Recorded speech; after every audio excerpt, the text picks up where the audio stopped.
Assalamualaikum warahmatullahi wabarakatuh. Alhamdulillah. Nahmaduhu wa nasta'inuhu wa nastaghfiruh.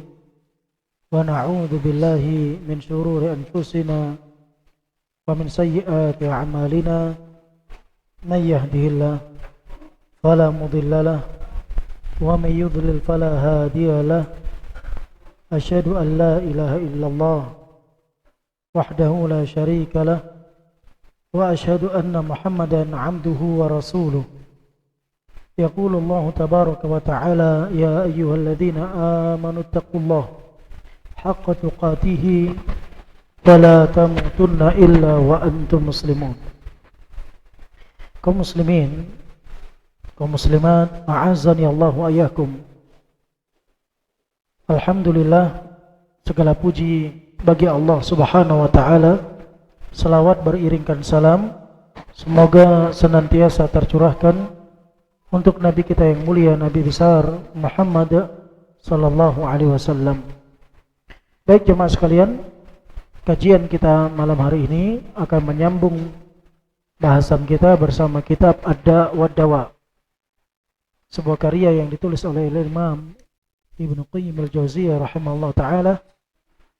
Dan pembahasan kita kali ini adalah tentang dosa zina, termasuk bagian pada dosa besar, dan dia termasuk kerusakan yang terbesar setelah dosa pembunuhan. Nabi SAW pernah ditanya, dosa apa yang paling besar? Maka Nabi SAW menjawab, engkau mempersekutukan Allah, engkau menjadikan Allah tandingan sementara dia yang menciptakanmu. Kemudian apa wahai Rasulullah? Maka Nabi SAW mengatakan, uququl walidain. Dalam riwayat yang lain, engkau membunuh anakmu karena engkau takut anakmu ikut makan bersamamu. Kemudian orang itu bertanya, kemudian apa wahai Rasulullah? Maka Nabi SAW mengatakan, antuzaniya halilata jarik, engkau menzinahi istri tetanggamu. Artinya dosa berzina ini dosa yang sangat besar. Nabi SAW menyebutkan rentetannya setelah kesyirikan dan pembunuhan. Begitu juga Allah Subhanahu wa ta'ala menyebutkan hal yang serupa tentang dosa zina tersebut, sebagaimana Allah ceritakan tentang ibadur rahman, hamba-hamba Allah Subhanahu wa ta'ala. Mereka memiliki ciri. Di antara ciri mereka, kata Allah, walladzina la yad'una ma'allahi ilahan akhar. Mereka orang-orang yang tidak menyeru kepada selain Allah Subhanahu wa ta'ala. Wala yaqtuluna an-nafsa allati harramallah illa bilhaq. Dan mereka tidak membunuh jiwa yang Allah haramkan kecuali dengan cara yang benar. Wala yaznun. Dan tidak pula berzina.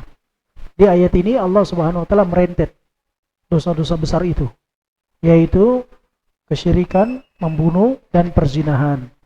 Ini menunjukkan berzina adalah dosa yang sangat besar dan sangat berbahaya. Oleh karenanya Syekh memaparkan di sini setelah pembunuhan. Silakan.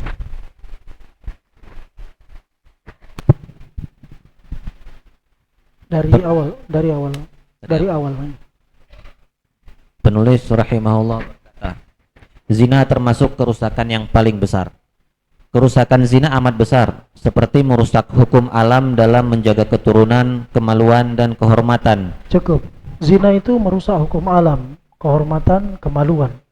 Jemaah sekalian, ada 5 hal yang wajib dijaga dalam agama kita, urgensi yang harus dijaga dalam agama kita. Yang pertama, agama. Yang kedua, nyawa. Yang ketiga, harta. Yang keempat, kehormatan seseorang. Yang kelima, akal. 5 hal ini harus dijaga. Rusaknya hubungan rumah tangga seseorang bisa disebabkan karena perzinahan. Dan ingat, zina ini merusak alam, merusak nasab, merusak kehormatan, merusak kemaluan. Bahkan disebabkan perzinahan menyebabkan terjadinya kebencian dan permusuhan antar manusia. Kebencian dan permusuhan antar manusia. Karena setiap orang yang berzina pasti dia menzinahi apakah ibu orang lain, adik wanita orang lain, kakak orang lain, bibi orang lain. Pasti itu. Ya. Orang yang berzina dengan seorang wanita pasti dia menzinahi satu di antara mereka. Apakah ibunya, ataukah bibinya, ataukah adik wanitanya, ataukah kakak wanitanya. Jemaah sekalian, Imam Syafi'i rahimahullah ta'ala mengingatkan kepada kita, barang siapa yang keluar dari rumahnya menzinahi seorang wanita, dia membayar di sana, maka istrinya akan dizinahi di rumahnya gratis. Dan Imam Syafi'i juga mengatakan bahwa zina adalah hutang. Zina adalah hutang. Barang siapa yang menzinahi seseorang, suatu saat orang yang dia cintai dan kasihi pasti akan dizinahi. Oleh karena itu jemaah, siapa yang sudah terlanjur jatuh di dalam dosa tersebut, hendaknya bertaubat kepada Allah Subhanahu wa taala. Taubatnya akan Allah terima. Dan Allah akan sebutkan di dalam, nanti kita akan sebutkan di dalam firman Allah tentang ibadur rahman. Kata Allah, illa man taba wa amana wa amila amalan salihah, kecuali orang yang taubat, kemudian beriman, kemudian beramal soleh. Ini taubat dari perzinahan tersebut. Maka Allah Subhanahu wa taala akan menerima taubatnya. Ya, bertaubat, sungguh-sungguh taubat dengan 7 syarat taubat. Dia bertaubat dengannya. Kemudian dia juga bertaubat kepada Allah Subhanahu wa taala dengan keimanan dan amal soleh. Silakan. Serta menyebabkan timbulnya permusuhan dan kebencian di antara manusia. Dan itu suatu kepastian. Siapapun yang dizinahi oleh seseorang, baik ibunya, adik wanitanya, kakak wanitanya, atau bibinya, pasti akan menyebabkan terjadinya permusuhan. Sehingga kita kemarin sampaikan, ada seorang datang kepada Rasulullah, ya Rasulullah, izinkan aku berzina. Semua sahabat mencercanya. Maka Nabi SAW memanggil orang tersebut dan berkata, apakah kamu ridho apabila perbuatan tersebut terjadi pada ibundamu? Dia katakan tidak. Demikian manusia tidak ridho kalau demikian terjadi kepada ibundanya. Kemudian ditanya, apakah kamu ridho kalau perzinahan itu terjadi pada adikmu? Maka dia mengatakan tidak. Demikian manusia tidak akan ridho kalau perzinahan terjadi pada adikmu. Apakah kamu ridho kalau perzinahan terjadi kepada kakakmu? Dia mengatakan tidak. Demikian manusia tidak ridho kalau terjadi terbagian atas kakak-kakak mereka. Apakah kamu ridho kalau yang demikian terjadi pada bibimu, baik dari jalur ayah atau jalur ibu? Maka dia katakan tidak.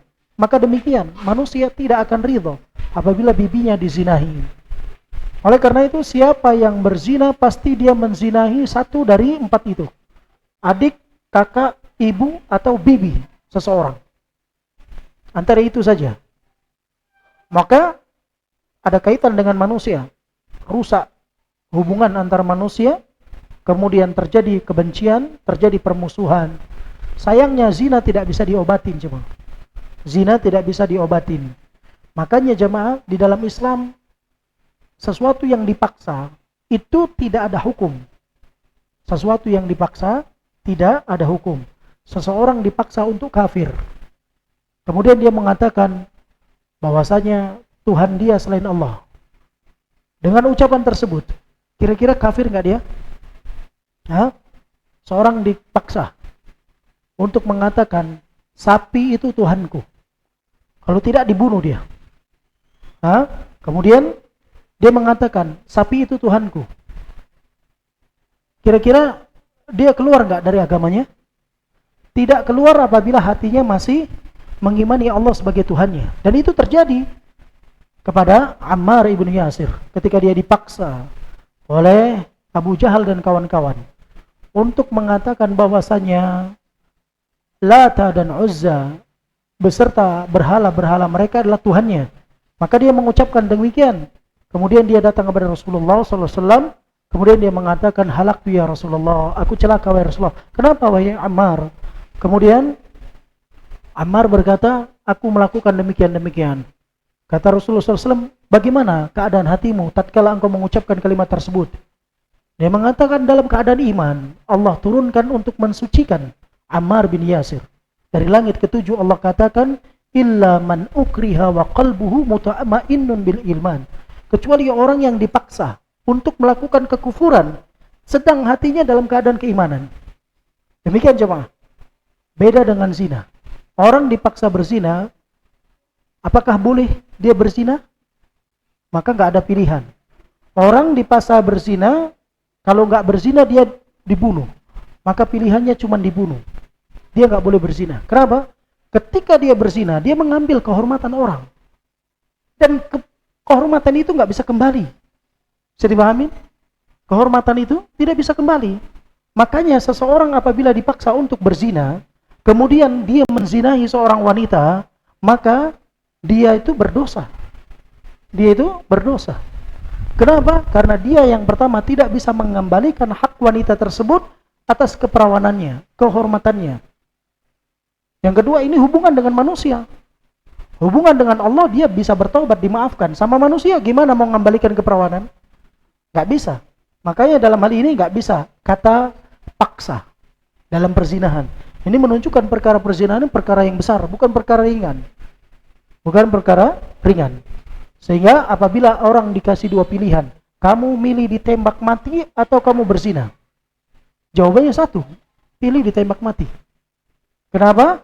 Ditembak mati dia mempertahankan agamanya dan kehormatan orang lain. Kalau dia berzina, berarti dia telah merobek kehormatan orang lain. Bukan hanya merobek kehormatan wanita itu. Kalau wanita itu memiliki suami, berarti dia merobek kehormatan lelaki itu. Merobek ranjang lelaki tersebut. Dan laki-laki itu tidak akan pernah lupa sampai dia mati. Dia mati, siapa yang mati? Laki-laki itu, bukan sang pezina. Walaupun yang menzinahi istrinya sudah mati, dia masih ingat gak siapa yang dulu menzinahi istrinya? Masih ingat gak? Masih ingat dia, gak akan lupa dia. Kapan dia bisa berhenti? Kalau dia sudah mati. Maka diberikan, perzinahan ini bukan perkara ringan. Orang yang berzina, pasti dia terjatuh pada satu dari 5 atau 6 hal. Yang pertama, menzinahi istri orang lain. Atau menzinahi ibu orang lain. Atau menzinahi bibi orang lain. Atau menzinahi adik orang lain. Atau menzinahi kakak orang lain. Hanya satu dari 5 hal ini. Pasti dia jatuh di dalam situ. Makanya, dalam perzinahan ada kerusakan pada alam, dalam nasab, kehormatan. Dia akan terjatuh kepada permusuhan dan kebencian antara manusia. Kemudian Syekh mengatakan, silakan. Yaitu setiap mereka merusak istri, anak perempuan, saudara perempuan, dan ibu dari kawannya, hingga dunia pun hancur akibat zina. Iya, dunia pun hancur akibat zina, jemaah. Hukuman Allah Azza wa Jalla adalah, ada hukuman qadariyah, ada hukuman syar'iyah. Sudah berlalu sama kita ya. Hukuman qadariyah dan hukuman syar'iyah. Hukuman syar'iyah diantaranya jemaah sekalian adalah akibat perbuatan yang melanggar syariat, yang dengannya seseorang akan diberikan hukuman had. Dihukum had. Kalau dia sudah menikah, maka dia dirajam. Kalau dia belum menikah, dicambuk, diasingkan dari tempat tinggalnya selama 1 tahun. Demikian hukuman syar'iyah dari Allah Subhanahu wa taala. Dan ada pula hukuman akibat pelaku zina ini munculnya bala yang tidak pernah muncul di kaum-kaum sebelumnya. Penyakit yang gak pernah muncul di kaum-kaum sebelumnya. Makanya jemaah sekalian, kalau ada satu negeri yang di sana bebas dalam perkara hubungan tersebut, maka kehormatan wanita hilang semua. Kemudian yang kedua, akan muncul penyakit-penyakit. Hukuman dari Allah Subhanahu wa taala, ya, rusak alam. Akan Allah datangkan azab dari langit maupun dari bumi. Selanjutnya, maka tingkat kerusakan zina ini menempati posisi tepat di bawah pembunuhan. Ya, posisinya kedua setelah pembunuhan. Bukan berarti dia perkara ringan, bukan. Membunuh satu orang dianggap membunuh semua manusia di muka bumi. Itu yang kemarin kita jelaskan. Dalam sisi apa? Bukan dalam sisi dosanya, tapi dalam sisi orang yang membunuh satu orang dengan orang yang membunuh 10 orang sama-sama pembunuh. Betul? Orang yang membunuh satu orang, yang membunuh 1000 orang, sama-sama disebut pembunuh. Orang yang membunuh satu orang, yang membunuh 1.000.000 orang, sama-sama di kisos. Betul? Betul ya? Membunuh satu orang, membunuh 1.000.000 orang. Yang satu orang di kisos tidak? 1.000.000 orang di kisos tidak? Sama-sama di kisos. Maka Allah katakan, barang siapa yang membunuh satu nyawa manusia ini, seperti dia membunuh semua manusia. Seperti dia membunuh semua manusia. Ini kedudukan dosa setelah kesyirikan, berat. Ternyata di bawah dosa tersebut ada dosa yang sangat keji, yaitu dosa perzinahan. Bahkan zina ini jamaah diharamkan di semua agama. Diharamkan di semua agama. Ya, hanya orang-orang yang rusak fitrah dan akal yang membolehkan perzinahan. Hanya orang-orang yang rusak fitrah dan akalnya yang membolehkan perzinahan. Banyak kisah jemaah. Di daerah kita ini ada seorang dokter spesialis. Itu menceritakan sama kita jemaah. Dia masuk kelompok tertentu dalam pengajian pakai cadar. Waktu dia mengeluhkan penyakitnya itu penyakit wanita yang nggak mungkin wanita bercadar melakukan demikian. Subhanallah. Ternyata ketika ditelusuri jemaah, dia pengikut kelompok tertentu. Mungkin sudah ma'ruf kelompok itu. Ya, mengikuti kelompok Syiah jemaah. Antum bayangkan jemaah. Dan ternyata dia itu mendapatkan penyakit itu karena di dalam kelompok itu dibolehkan berganti-ganti pasangan. Subhanallah. Alhamdulillah ini dokter ini, ya, ini dokter sudah ngaji jemaah. Alhamdulillah. Dan alhamdulillah ngaji pemahamannya bagus. Sehingga dia nasihatkan, ini kamu yang paling pertama kamu harus perbaiki akidahmu. Kalau masalah penyakitmu ini insya Allah dengan 2-3 kali suntikan dengan izin Allah selesai. Tapi yang belum selesai, kalau akidahmu belum lurus, penyakitmu nggak lurus ini. Ini bagus nih dokternya, subhanallah. Dan itu ternyata terjadi bukan 1-2 kali jemaah. Dan itu di lingkungan kita di sini. Anda tahu ya? Lingkungan kita di sini jemaah. Itu terjadi, subhanallah. Akibat rusak dalam pemikirannya. Rusak dalam pikiran dan akalnya. Makanya jemaah, perzinahan diharamkan dalam setiap agama. Bahkan dalam dunia hewan pun, hewan melakukan hukuman bagi pasangan yang berzina. Nanti akan disebutkan oleh Imam Bukhari bagaimana kerah merajam kerah lainnya akibat kerah betina berzina dengan kerah pejantan. Baik, silakan.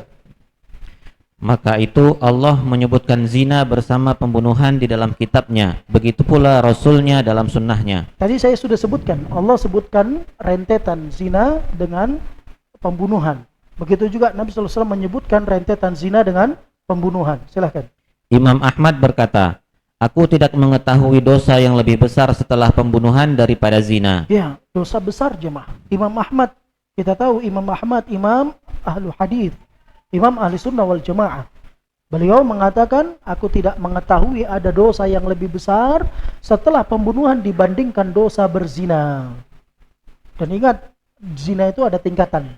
Dulu kita sudah sampaikan, berzina dengan gadis belia tidak sama dengan berzina dengan orang yang sudah punya pasangan. Dosanya lebih berat. Makanya orang yang masih belum menikah, kalau dia berzina dirajam, dicambuk saja. Tapi kalau dia sudah menikah, hukumannya di mana? Diapakan? Dirajam sampai mati. Makanya itu ada tingkatan dosanya zina itu. Berzina dengan tetangga tidak sama dengan berzina dengan orang di luar tempat daerah dia. Itu tidak sama dosanya. Apalagi tetangganya orang yang rajin ibadah. Apalagi tetangganya adalah orang yang sedang melaksanakan ibadah. Itu dosanya lebih besar. Disebutkan oleh Nabi SAW, orang yang berzina dengan istri seorang mujahid. Suaminya ini sedang berperang. Istrinya di rumah, dititipkan sama tetangganya. Harusnya tetangga menjaga tetangganya. Apalagi suaminya sedang jihad. Kalau berkhianat dengan amanah tersebut, dia berzina, kedudukannya seperti berzina dengan ibu kandung sendiri. Mengerikan nggak? Ngeri kan? Subhanallah, silakan. Allah menekankan keharaman zina berdasarkan firman-Nya yang artinya, dan orang-orang yang tidak mempersekutukan Allah dengan sembahan lain dan tidak membunuh orang yang diharamkan Allah kecuali dengan alasan yang benar dan tidak berzina, dan barang siapa melakukan demikian itu niscaya dia mendapatkan hukuman yang berat, yakni akan dilipat gandakan azab untuknya pada hari kiamat, dan dia akan kekal dalam azab itu dalam keadaan terhina kecuali orang-orang yang bertaubat. Di sini Allah Subhanahu wa taala menyebutkan yang pertama jemaah, ya, ciri ibadur rahman. Kata Allah, illal walladzina la yad'una ma'allahi ilahan akhar. Mereka adalah orang-orang yang tidak menyeru kepada selain Allah, tidak berdoa kepada selain Allah, tidak beribadah kepada selain Allah. Ini ciri di antara ciri ibadur rahman, hamba-hamba Allah. Yang kedua, la wala yaqtuluna an-nafsa allati harramallahu illa bil haqq. Tidak membunuh jiwa yang Allah haramkan kecuali dengan cara yang benar. Membunuh dengan cara yang benar hanya pada 3 hal. Apa saja? Qisas, rajam, satu lagi karena kemurtadan. Dan itu tentunya dengan perintah pemimpin kaum muslimin. Jadi kalau ada al-goju, ketika dia mengayunkan pedangnya, terhempas di pedang tersebut kepala seseorang karena kemurtadan atau karena pembunuhan akibat kisos, maka yang demikian al-goju nggak berdosa. Itu yang dikatakan illa bil haq, kecuali membunuh dengan yang benar. Ya, seseorang ketika ada seorang dirajam, orang berzina antara seseorang yang sudah menikah, itu dirajam, ditanam setengah badannya, ditampilkan di halayak manusia. Kalau tempat kita di lapangan Merdeka, dipanggil seluruh rakyat kota ini. Disaksikan banyak orang. Semua megang batu lempari dia. Ya, sampai mati. Yang melempari itu tidak berdosa. Kalau dia sudah mati. Kenapa? Karena ini hukuman had. Ya, tentu hukuman ini tidak terlaksana kecuali hukuman had ini tidak terlaksana kecuali pertama, pengakuan sang pezina. Pengakuan sang pezina seperti hadis Ma'is atau Al-Ghamidiyah yang datang kepada Rasulullah mengaku akan dirinya hamil karena zina. Kedua, seseorang tidak bisa ditegakkan had sampai perkara tersebut naik kepada mahkamah atau pemimpin yang bertanggung jawab di sana, dengan syarat mendatangkan 4 orang saksi yang menyaksikan pergaulan antara keduanya, bagaikan masuknya ember di dalam lubang sumur. Bagaikan masuknya ember di dalam lubang sumur. Kalau dia sudah demikian, ditegakkan had, maka sudah. Tapi kalau tidak ada demikian jemaah, maka orang yang pernah berzina nggak perlu ngaku. Sudah, taubat saja hubungan dengan Allah Azza wa Jalla. Bertaubat saja kepada Allah Subhanahu wa taala. Ya. Baik. Ini dikatakan kecuali dengan pembunuhan yang benar. Itu cara pembunuhan yang benar hanya pada 3 hal tadi. Ya. Kemudian wala yaznun, dan dia tidak berzina. Ibadur Rahman, mereka tidak berzina jemaah. Ya. Kata Allah, wa may yaf'al dzalika yalqa athama. Barang siapa yang melakukan yang demikian, maka dia akan mendapatkan balasan atas dosa yang dia lakukan. Bahkan balasannya yudha'af lahul adzab. Allah lipat gandakan untuknya azab pada hari kiamat, dan dia kekal dalam neraka dalam keadaan hina. Kemudian Allah mengecualikan illa man taba, kecuali orang yang mau taubat. Taubat dengan ikhlas kepada Allah Subhanahu wa taala. Berjanji tidak mengulanginya, menyesal, meninggalkan dosa tersebut. Kemudian apabila terkait dengan manusia, dia selesaikan urusannya sebelum nyawa sampai kerongkongan, sebelum matahari terbit dari tempat terbenamnya. 7 syarat taubat dia penuhi. Diterima taubatnya, ya, dia beriman, dia amal soleh. Insya Allah diterima taubatnya kepada Allah. Itu yang disebut dengan taubatan nasuha. Baik, silakan. Allah menyertakan perbuatan zina dengan perbuatan syirik dan pembunuhan. Kita tahu jemaah, dosa besar itu diantaranya dosa syirik, kemudian dosa membunuh. Di sini Allah menggandengkan antara kesyirikan, pembunuhan, setelahnya apa? Perzinahan. Menunjukkan dosa zina ini dosa yang sangat besar. Silakan. Serta menjadikan balasan dari semua itu adalah kekekalan dalam azab yang dilipat gandakan. 3 hal ini, berzina, membunuh, dan syirik, dilipat gandakan azabnya, dan dia kekal abadi di dalam neraka apabila mati tidak bertaubat kepada Allah Azza wa Jalla. Silakan.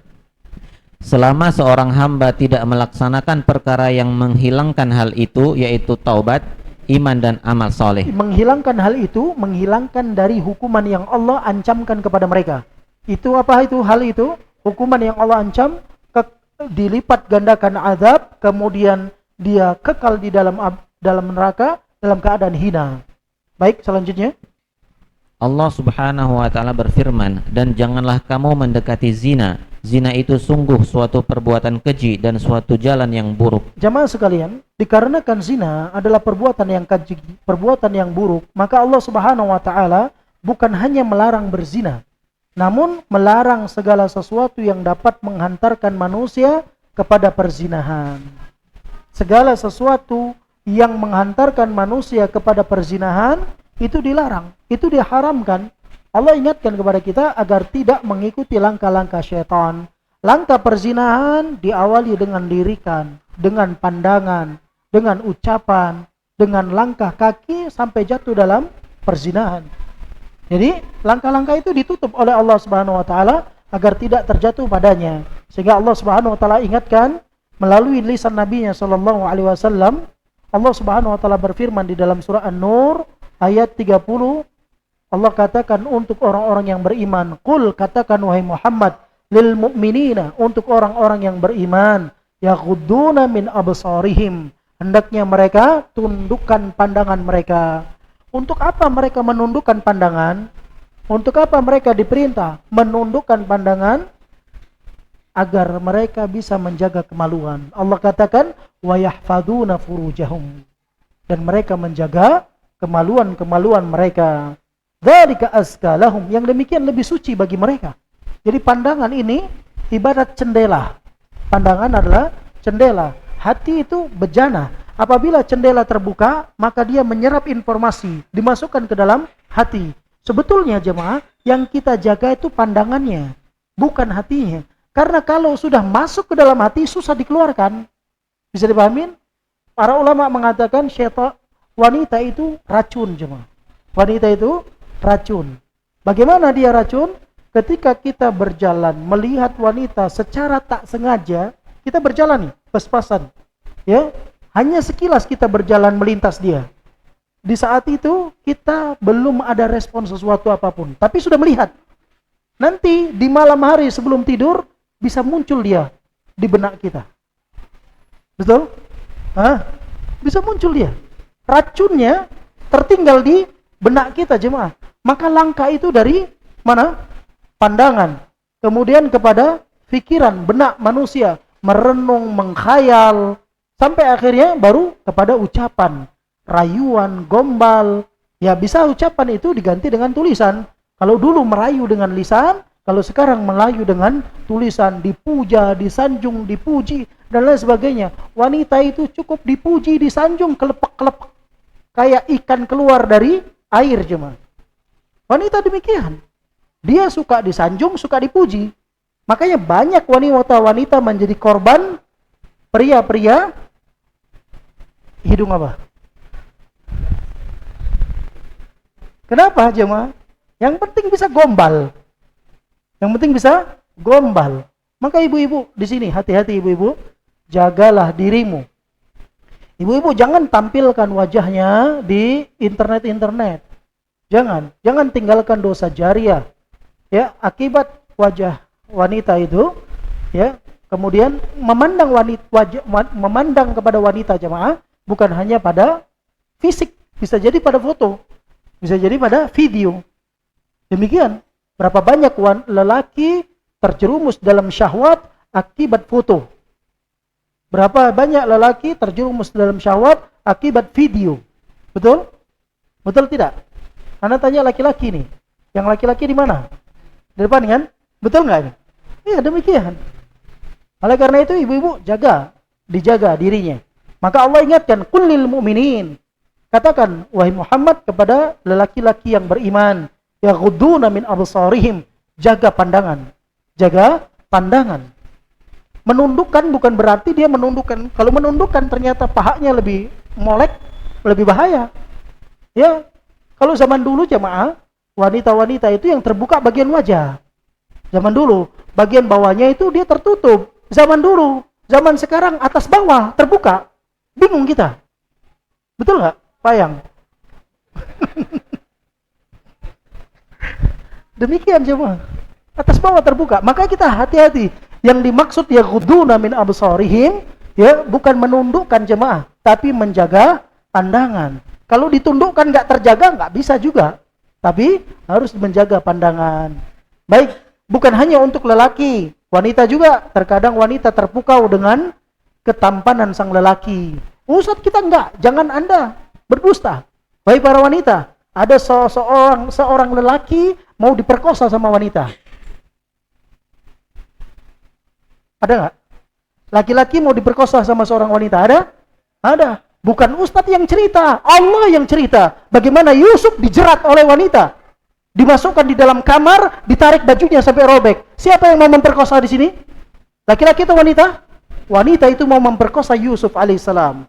Kalaulah bukan Yusuf melihat burhana Rabbi, petunjuk dari Allah Azza wa Jal, maka Yusuf masuk ke dalam jerat perangkap wanita itu, jemaah. Berarti terkadang wanita itu terfitnah dengan ketampanan lelaki.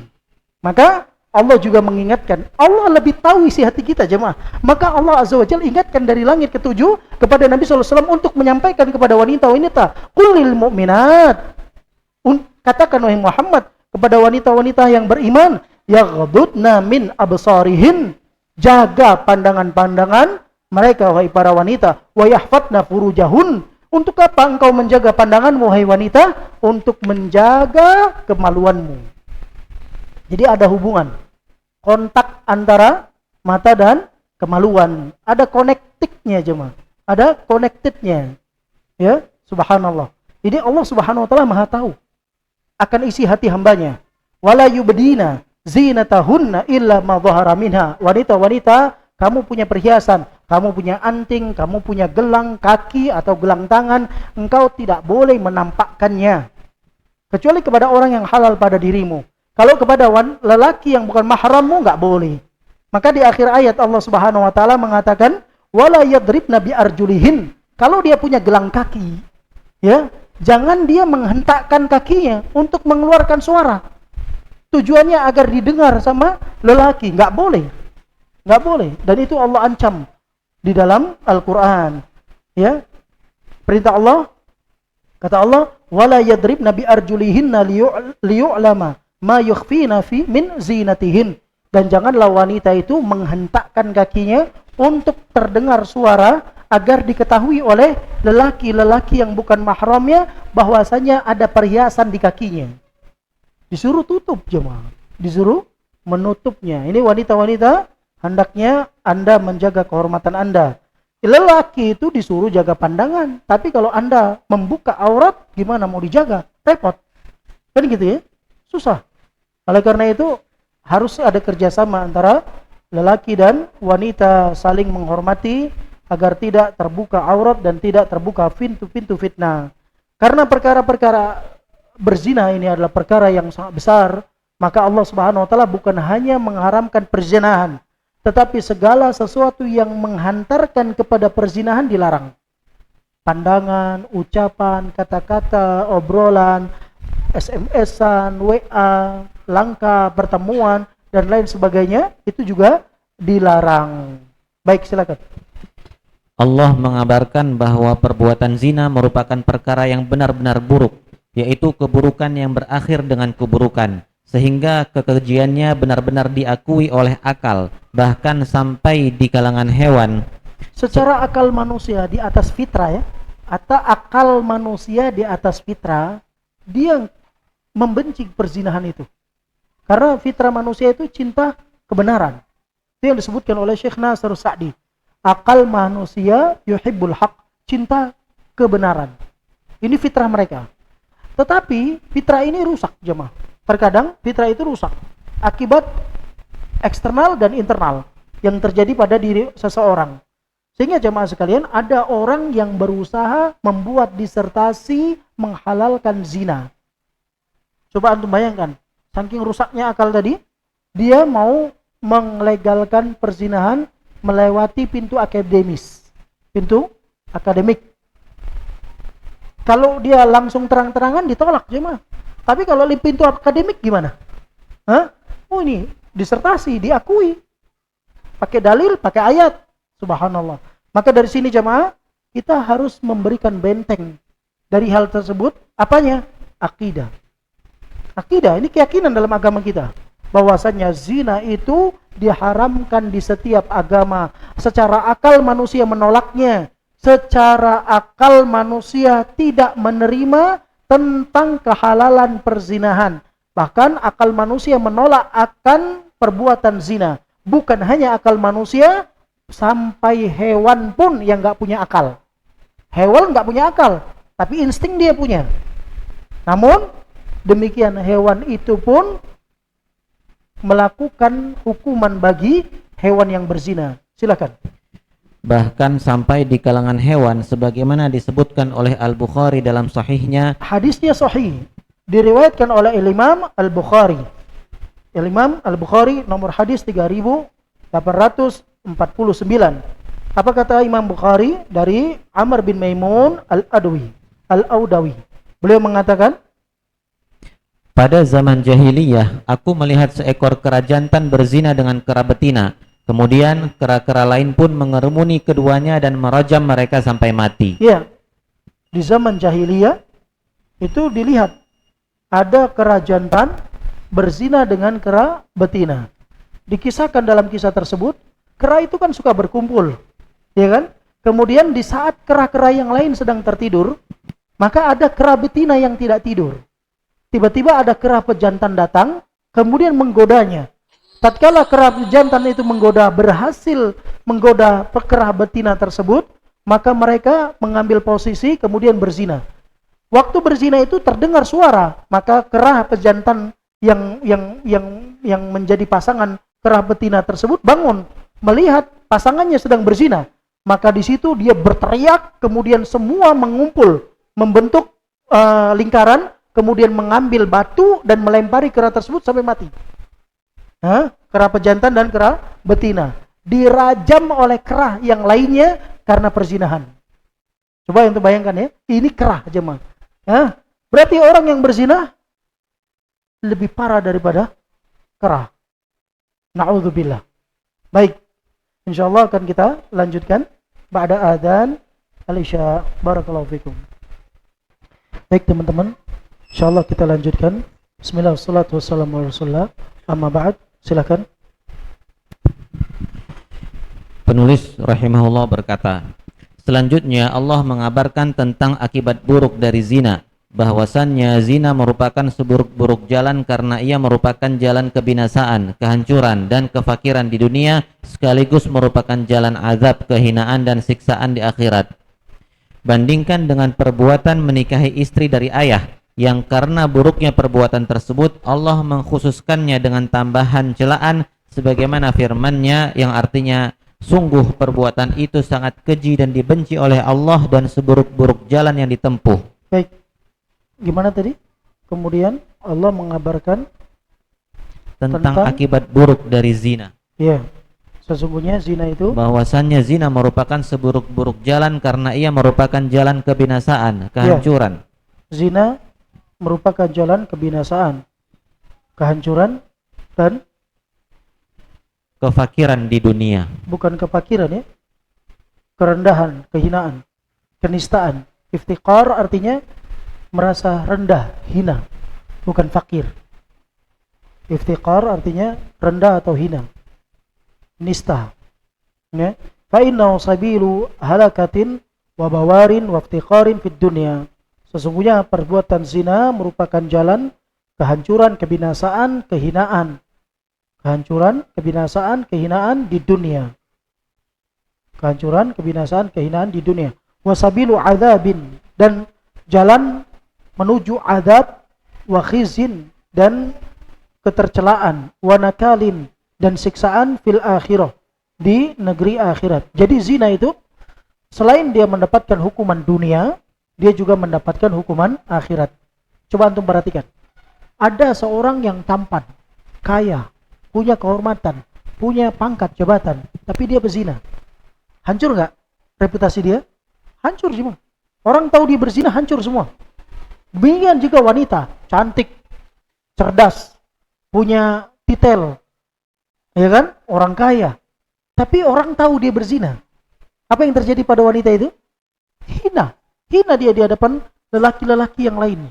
Hina dia di hadapan manusia. Itu di dunia. Di akhirat Allah akan berikan azab.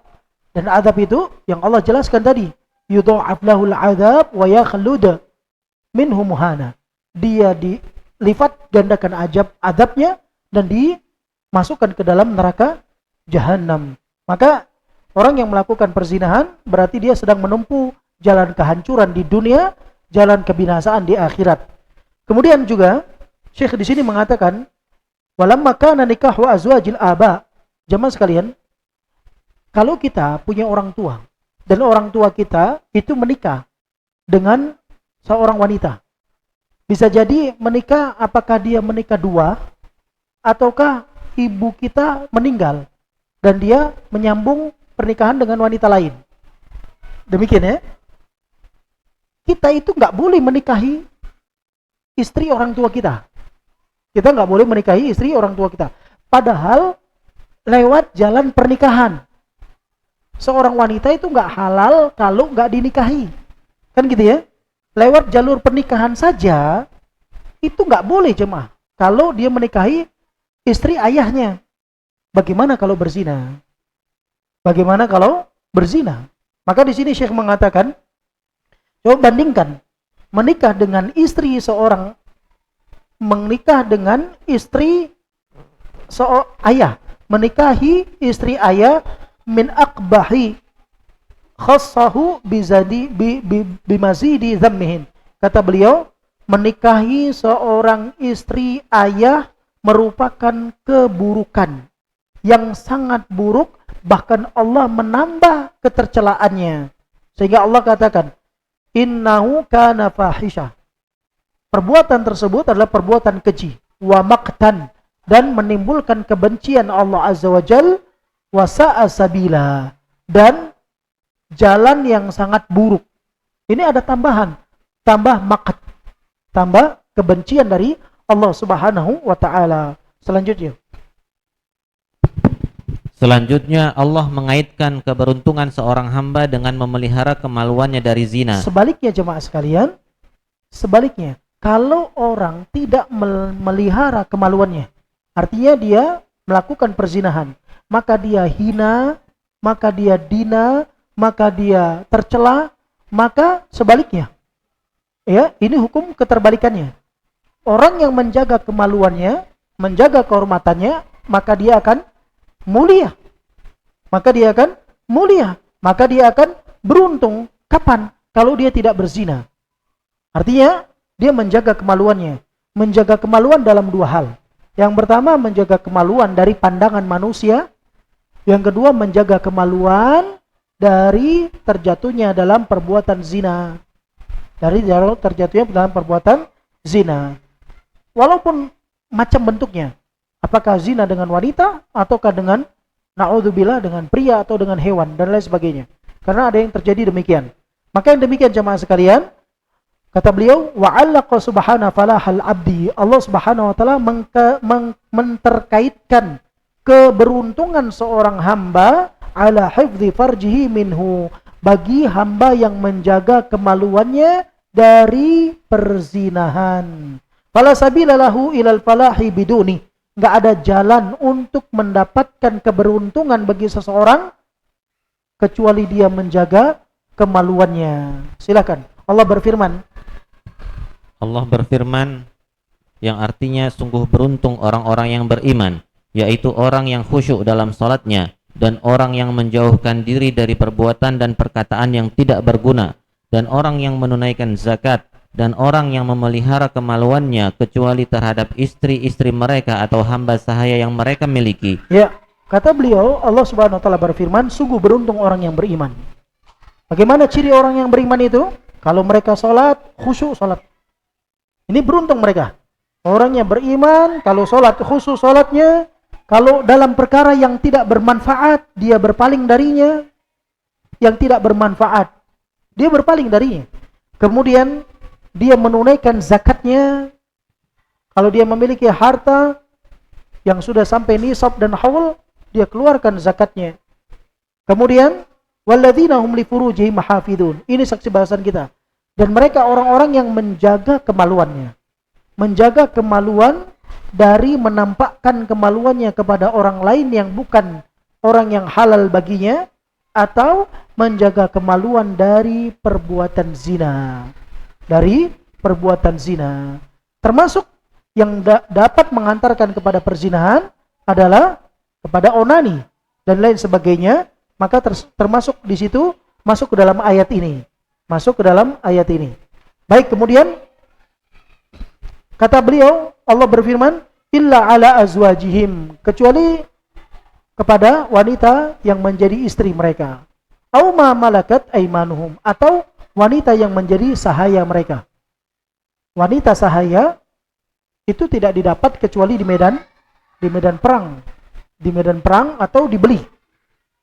Kalau ada wanita sahaya yang dalam perperangan kemudian kalah rivalnya, yang tertinggal dari wanita itu dari tawanan. Dan tawanan ini menjadi sahaya. Dan itu dihalalkan. Itu dihalalkan. Ya, itu ada hukumnya sendiri, panjang pembahasannya.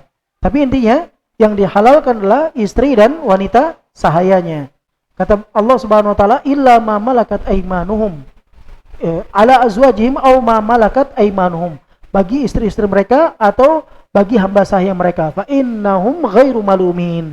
Kalau mereka meletakkan kemaluan mereka kepada dua wanita ini, maka tidak ada tercelah bagi mereka. Tidak tercelah bagi mereka. Tapi Allah lanjutkan, famani batagha wara'a dzalik. Siapa yang berharap, berkeinginan untuk meletakkan kemaluannya selain pada dua ini, kata Allah, faulaika humul adun. Mereka itu orang yang melampaui batas. Mereka itu orang yang melampaui batas. Berarti dia jatuh dalam perbuatan dosa. Makanya ayat ini tercakup padanya 3 poin penting. Yang pertama, silakan. Penjelasan ayat di atas mengandung 3 perkara. Yang pertama, orang yang tidak memelihara kemaluannya bukanlah orang-orang yang beruntung. Orang yang tidak memelihara kemaluannya bukan orang yang beruntung. Tidak memelihara kemaluannya dari ditampakkan kepada orang lain, dari perbuatan zina, dari onani dan lain sebagainya. Dia tidak menjaga kemaluannya. Berarti dia tidak orang yang beruntung. Kalau dia tidak menjadi orang yang beruntung, berarti dia menjadi orang yang tercela. Bisa dipahamin? Kedua, orang yang tidak memelihara kemaluannya termasuk orang-orang yang tercela. Ya, orang yang tidak menjaga kemaluannya, maka dia tercela. Silakan. Ketiga, orang yang tidak memelihara kemaluannya tergolong orang yang melampaui batas. Ya, dia termasuk orang yang melampaui batas. Ya. Orang yang tidak menjaga kemaluan tersebut tidak akan mendapatkan keberuntungan. Dan dia pantas mendapatkan gelar atau julukan orang yang melampaui batas dan orang yang terjatuh di dalam ketercelaan, keterhinaan. Silakan. Orang itu tidak akan mendapatkan keberuntungan dan pantas untuk menyandang gelar melampaui batas dan layak terjatuh dalam celaan. Sungguh menentang dan menahan beban gejolak syahwat masih lebih ringan dibandingkan dengan sebagian dari perkara-perkara di atas. Ya, jemaah sekalian, kalau ada seorang memiliki syahwat dan syahwat dia ini dia muncul syahwatnya, itu dia menahan syahwat lebih ringan ketimbang dia jatuh dalam perkara-perkara tersebut. Perkara-perkara perzinahan dan tidak menjaga kemaluannya. Karena kalau orang yang menahan syahwat, kalau dia meredam syahwatnya, di saat hilang syahwatnya selesai. Tapi kalau dia sudah terjatuh di dalam pintu syahwat tersebut, perzinahan, dia akan coba pintu kedua, ketiga, keempat, dan seterusnya. Sampai dia akan mengobati penyakitnya dengan penyakitnya. Antum paham ini? Orang yang mabok, kalau dia mabok, dia sakit kan? Akibat mabok dia sakit. Tapi mengobati sakitnya tersebut dengan minum khamr lagi dia. Demikian orang yang narkoba, dia sakit akibat narkoba, tapi kehilangan narkoba, muncul juga penyakitnya. Untuk mengobati penyakitnya dengan narkoba lagi, terus. Demikian perzinahan. Orang yang sakit karena perzinahan, dia akan cari obatnya zina. Bisa dipahami? Orang yang sakit karena perzinahan, dia akan mencari obatnya. Apa obatnya? Zina. Dia sebab penyakitnya apa? Karena perzinahan. Dia akan cari lagi perzinahan tersebut, terus akan berentet. Maka menahan syahwat yang pertama itu lebih ringan ketimbang menahan hukuman atas perbuatan akibat daripada dosa zina tersebut. Silakan. Senada dengan perkara di atas, Allah mencela manusia dan menyebutkan sifat mereka yang suka berkeluh kesah lagi kikir. Ini sifat manusia, jemaah. Sifat manusia itu suka berkeluh kesah. Kalau nggak dikasih, banyak keluhannya. Rezekinya kurang, banyak keluhannya. Ginilah, gitulah. Begitu dikasih rezeki, seabrek, berubah dia. Pelit, kikir, medit, baut, dan lain sebagainya. Itu sifat manusia yang mengatakan, bukan saya. Allah Azza wa Jalla dalam surah Ma'arij, Allah berkata, innal insana khuliqa halu'a. Manusia itu dicipta dalam keadaan halu'a. Apa itu halu'a? Suka berkeluh kesah. Dapat dikit, kurang banyak. Dapat banyak, pelit. Betul kan? Betul gak ini? Ini ciri manusia kayak gitu itu. Karena Allah yang mengatakan sifat manusia kayak gitu. Innal insana khuliqa halu'a. Manusia itu dicipta dalam keadaan memiliki sifat keluh kesah, suka ngeluh. Idza massahu syarru jazu'a. Kalau ditimpa kesusahan, banyak kali embel-embelnya, keluhannya, banyak kesahnya, banyak lagi repetannya dan lain sebagainya. Wa idza massahul khairu manu'a. Tapi begitu dapat rezeki, pelitnya minta ampun. Ini ya manusia yang Allah sebati dengannya. Tapi ada manusia yang Allah kecualikan. Siapa mereka? Kata Allah, illal musallin. Kecuali orang-orang yang sholat. Orang yang sholat itu, mereka akan melakukan hal-hal baik. Alladzina hum ala sholatihim daimun. Dia jaga terus sholatnya. Konsisten dalam menjaga sholatnya. Walladzina fi amwalihim haqqum ma'lum. Kalau dia punya harta, dia tahu. Ada harta ini, ada hak wajib, ada hak sunnah. Hak wajib apa? Hak wajib dalam harta apa? Hak wajib dalam harta itu apa, jemaah? Sedekah. Sedekah ada yang wajib, ada yang sunnah. Sedekah wajib pada memberikan nafkah kepada anak, kepada istri, kepada orang tua. Ini sedekah wajibnya. Termasuk juga sedekah wajib adalah zakat pada harta yang dia miliki. Kalau sudah sampai nisab, berarti dia orang kaya. Ya, standar kaya itu kapan? Kalau dia sampai nisab. Makanya disuruh bagi sama sang miskin, sama sang fakir, sama gharim, sama amil dan seterusnya. Ya, dia suruh mengeluarkan bagiannya. Jatah dia kalau dia punya satu nisab 85 gram emas atau 595 gram perak.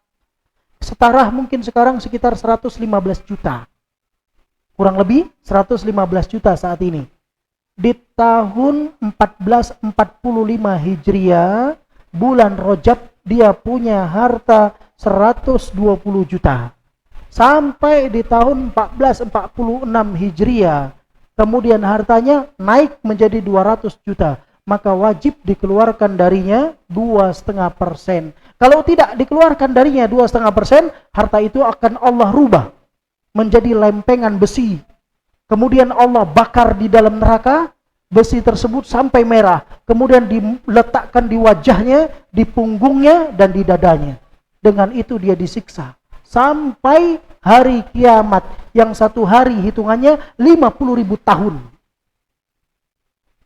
Maka jemaah, Yang sudah punya nisab hartanya langsung catat nisabnya.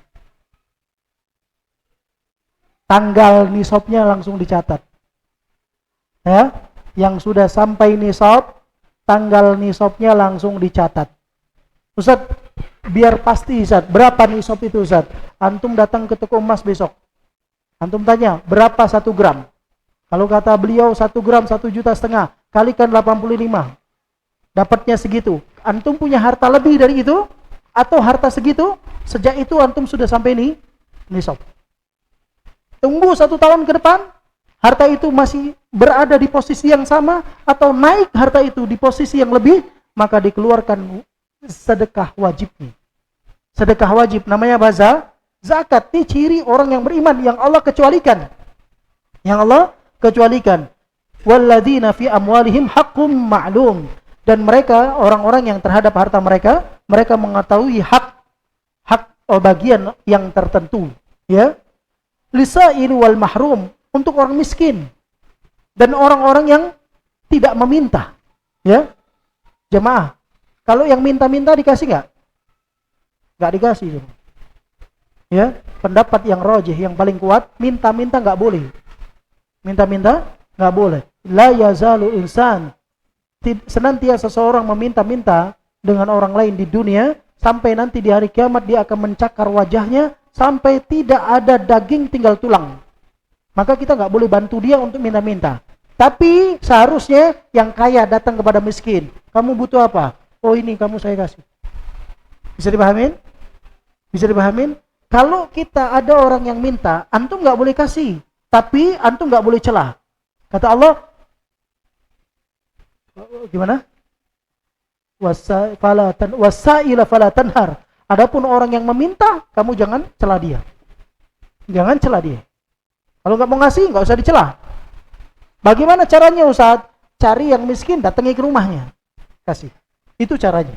Itulah yang diinginkan oleh Allah Azza wa Jalla. Lisailu wal mahrum, walladzina yusaddiquna biyaumiddin, walladzina hum min adzabi rabbihim musyfiqun. Kemudian kata Allah di dalam ayat selanjutnya, walladzina hum li furujihim hafizun. Mereka adalah orang-orang yang menjaga kemaluan mereka, illa ala azwajihim, kecuali kepada istri-istri mereka, aw ma malakat aymanuhum, atau kepada hamba sahaya mereka, fa innahum ghairu malumin, maka sesungguhnya mereka tidak tercela. Faman ibtagha awara dzalika, barang siapa yang mengharapkan selain daripada dua wanita tadi, fa ulaika humul adun, maka mereka dianggap orang yang melampaui batas. Ayat ini serupa dengan ayat yang tadi kita bacakan sebelumnya di dalam surah Al-Mu'minun 1 sampai 7. Silakan. Sedikit lagi. Allah mencela manusia dan menyebutkan sifat mereka yang suka berkeluh kesah, lagi kikir, serta tidak sabar ketika ditimpa kesenangan atau bencana. Tatkala mendapat kebaikan, manusia menahan diri dan bakhil, tetapi ketika ditimpa kesusahan, dia pun berkeluh kesah. Sedikit sekali dari kalangan hambanya yang selamat dari hal tersebut.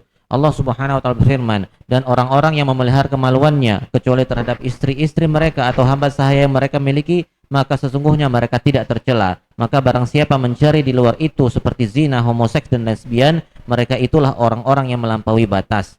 Allah memerintahkan nabinya untuk menyuruh kaum mukminin supaya menjaga pandangan serta memelihara kemaluan. Cukup ayatnya di dalam surat An-Nur ayat 30 dan 31.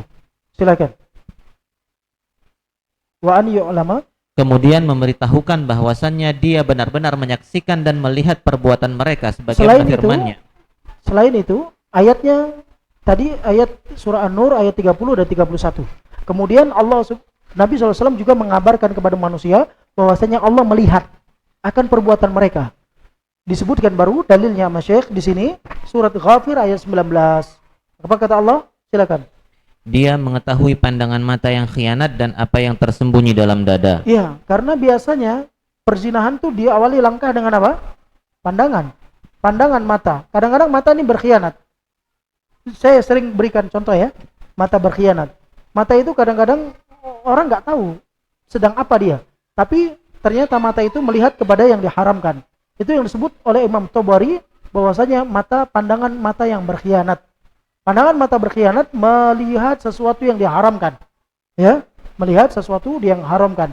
Padahal mata itu nggak boleh melihat yang haram. Kalau dia melihat kepada yang diharamkan, berarti dia sedang berkhianat. Jangan mengira karena teman dia tidak melihat dia, tidak melihat matanya, kemudian Allah tidak melihatnya. Allah lah maha melihat. Makanya Nabi mengingatkan kepada kita bahwasanya Allah maha melihat. Ya'lamu kha'inatal a'yun. Allah mengetahui pengkhianatan pandangan mata. Jangankan pandangan mata, yang tersembunyi dalam hati sekalipun Allah melihatnya. Wa ya'lamu wa ma tukhfis sudur, dan apa yang tersembunyi di dalam dada. Karena biasanya kalau sudah dipandang oleh mata, mata ini jendela jemaah. Bejana sudah terbuka. Maka apa yang masuk dari pandangan mata masuk ke dalam bejana. Kalau sudah masuk ke dalam bejana jemaah, benak akan berpikir. Ya, merenungkan, mengkhayal dan lain sebagainya. Inilah pintu-pintu yang dibuka oleh syaitan. Maka kita harus menjaga benteng pertahanan kita. Pertama dari pandangan. Silakan. Karena perkara zina bermula dari pandangan, Allah pun menjadikan perintah menundukkan pandangan didahulukan daripada perintah memelihara kemaluan. Itu dia adalah surah An-Nur ayat 30 dan 31. Kullil mu'minin yaghudduna min absarihim. Katakan kepada orang-orang beriman untuk tundukkan pandangan. Maksudnya menjaga pandangan. Tujuannya apa? Untuk agar kemaluannya juga terjaga. Baik, lanjutnya. Sungguh segala bencana bermula dari pandangan sebagaimana api yang bergejolak. Bencana yang diinginkan adalah bencana kemaksiatan. Bencana yang diinginkan adalah bencana kemaksiatan, perzinahan dan lain sebagainya. Bermula daripada pandangan. Kemudian Sebagaimana api yang bergejolak mayoritasnya berawal dari percikan. coba antum lihat jemaah. Antum lihat rumah yang kebakar. Rumah yang kebakar. Datang apa? Mobil pemadam kebakaran. Setelah direntet ceritanya, apa sebabnya? Konsleting listrik. Listrik yang konsleting. Apinya kecil apa besar? Besarnya api berawal dari kecilnya api. Besarnya api berawal dari percikan api yang kecil. Ya, perzinahan berawal dari pandangan. Syahwat yang kecil, syahwat yang besar berawal dari syahwat yang kecil. Maka sekarang pertanyaannya, mana lebih mudah meredam yang besar apa yang kecil? Yang kecil kan? Harusnya. Tapi kadang-kadang kita ini didorong terus. Maka yang kecil tak tertahan. Yang kecil tak tertahan. Sehingga terbuka pintu-pintu yang lain. Ya, itu kalau pemadam kebakaran jemaah. Kalau ada percikan api, butuh nggak pemadam kebakaran? Nggak butuh jemaah.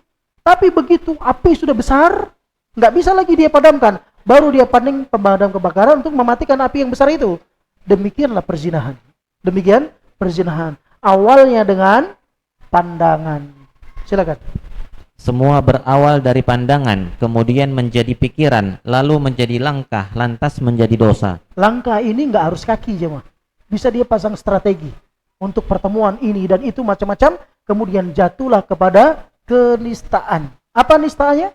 Perzinahan. Selanjutnya, olehnya kata para ulama, mereka mengatakan man hafidha hadhil arba'ah ahraza dinahu. Siapa yang menjaga 4 hal ini?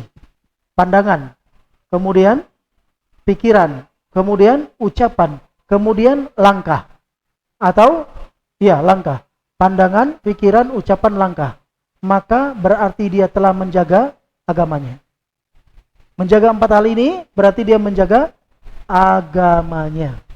Maka jemaah sekalian, ittaqullah haitsuma kunt. Bertakwalah kepada Allah dimanapun Anda berada.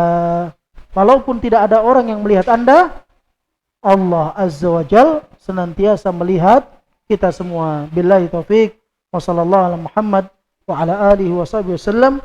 Subhanakallahumma wa bihamdika asyhadu an la ilaha illa anta astaghfiruka wa atubu ilaik. Assalamualaikum warahmatullahi wabarakatuh.